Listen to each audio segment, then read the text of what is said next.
Yo, yo, yo, Rox here, the Grey from Joy Alchemist. It's probably going to be a quick video today. I want to talk about how easy it is to complain and how habitual that can become, and that we might not even realise it, and how when we catch that, how simple it can be to shift to gratitude. And gratitude is obviously a much higher vibration. If you think, do you ever find yourself in situations or circles where you naturally complain or moan, where in others you don't? It's just what you've become used to with certain people or places, and not necessarily how you really feel inside. So an example, I was and I kind of fuffed up myself here a little bit, if you can call it that, but I've spotted it. So here in the UK, don't you find we often do that with the weather? If it's not too hot, it's too cold, or it's too wet, or it's too dry. It's never just perfect, is it? You don't ever hear people go, well, you do hear people go, oh, isn't the weather wonderful? But it's usually, isn't it hot? Isn't it cold? Isn't it wet? So I was getting ready for, I was ready for work this morning. Summer dress on, flip-flop sandals, which is my usual, my favourite. And I realised it was absolutely pissing down. And I was like, oh, it is too early. It's the 1st of September today. I thought it's too early to close my feet into shoes or trainers and wear trousers and jumpers and jackets, because it was still warm and it was sunny through the rain. So I was like, oh, what am I going to do? And I hadn't left myself time for this either. So I thought about getting changed, and I kind of watched the weather while I was doing other things to get ready. And then I decided I was going to stick with the summer dress. I found a pair of trainers, but I've not worn closed-in shoes in months and months and months. So I had to root around in the cupboard to find some closed-in shoes. So found some trainers. Didn't like the thought of socks. It's just, and I didn't like it when they're on my feet. But yeah, proper sensory thing that. It's just too warm still for me personally to be wearing closed-in shoes. See, I'm already complaining, aren't I? Anyway, I went for trainers and my summer dress. Put my flip-flops in my bag because I thought, at least when I get to work, I probably forgot to mention that I'm also a florist, so I spend half the week in a flower shop working. So just so that makes sense. See, the rest of the time I'm here in my business working from home. So yeah, put my flip-flops in my bag so that I knew I'd be warm indoors when I got to the shop. So yeah, closed-in trainers. Left the house with a jacket, but didn't want to put it on because it just wasn't that cold. And I left my front door and thought, as much as it was still drizzling a bit, but not a lot, not you know, it was quite dry. It was just wet on the ground because it had lashed it down. It was beaming bright sunshine, and I had to go back for my sunglasses. I may as well have had wellies and sunglasses on.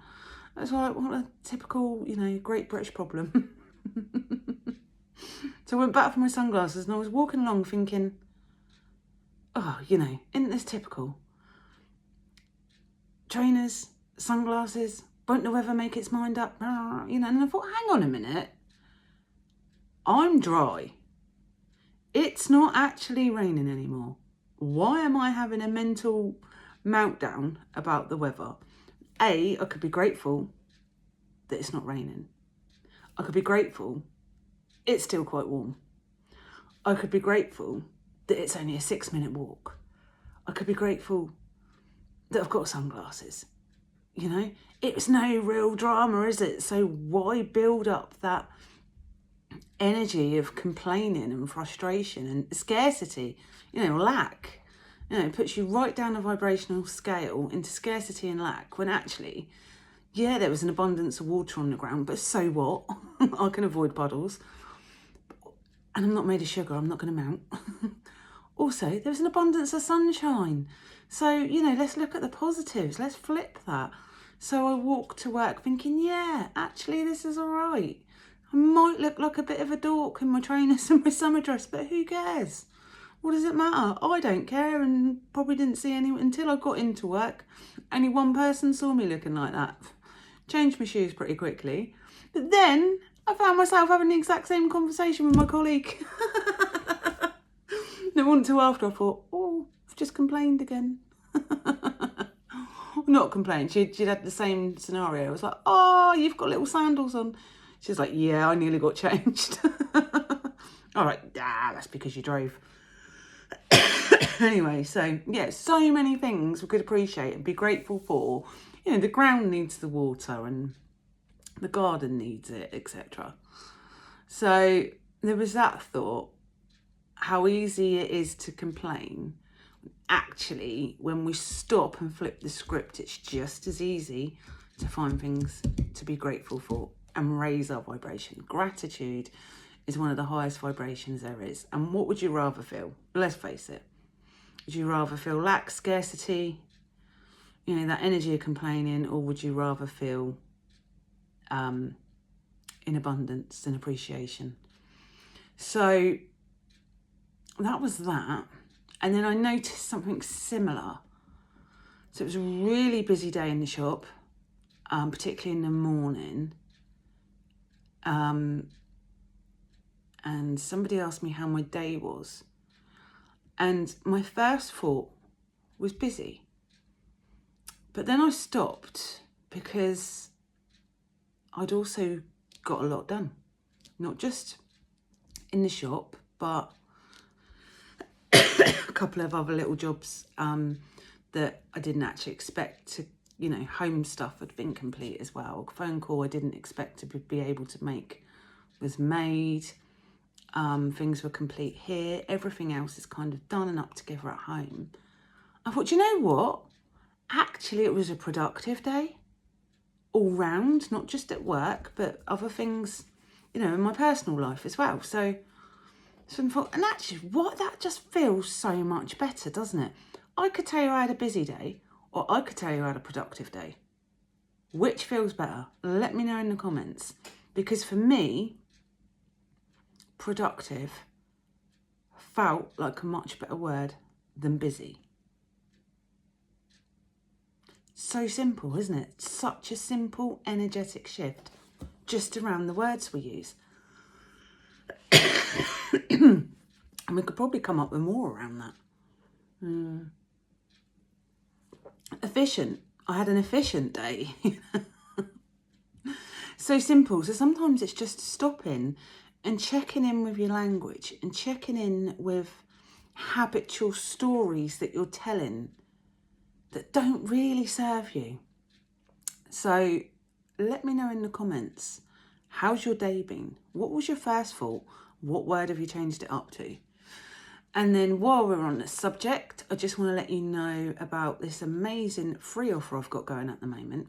It's called the Resistance Reset.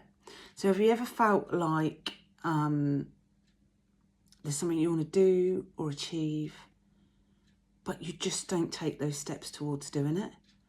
And, you know, maybe it's I'm not ready, or I'll do it later. The language around it may disguise the fact that it's actually just resistance. And what resistance is a little bit of a underlying subconscious feeling of a lack of safety. You just don't feel safe to take that leap into the new thing. So I've created the Resistance Reset, which is a 7-minute, super quick, super powerful audio to meet the resistance, find out what is hiding, you know, what the real sort of fear is to you actually getting started, to the thing that you really want anyway. And then working with it, bringing it on your side. So yeah, if you want that, I'll pop the link in the comments, and that will be leading to something even more exciting, which is called breakthrough mapping. So I'm offering some one-to-one breakthrough mapping sessions off of the back of working through resistance. And I've also started some games over in my free Facebook group. It's called the Resistance Reset Arcade. So some little energetic shifts in the form of games that I'll be popping in daily for the next however many days, basically. So if you're interested in that, come and join us. Super free, super quick, super simple, and lots of fun, because shadow work doesn't have to be hard. And this is the shadow work, tapping into what the resistance actually is and meeting it, making it safe, and then doing the thing that you want. So I also, leads me on to what I talk about a lot. I believe that the missing piece in manifestation is shadow work, because when we see the blocks or the limiting beliefs or old trauma or old stories for what it actually is, we can work with it, integrate it, heal it, move through it to get us to our next level best self. That's it from me for today. You'll find those links below. Bye for now.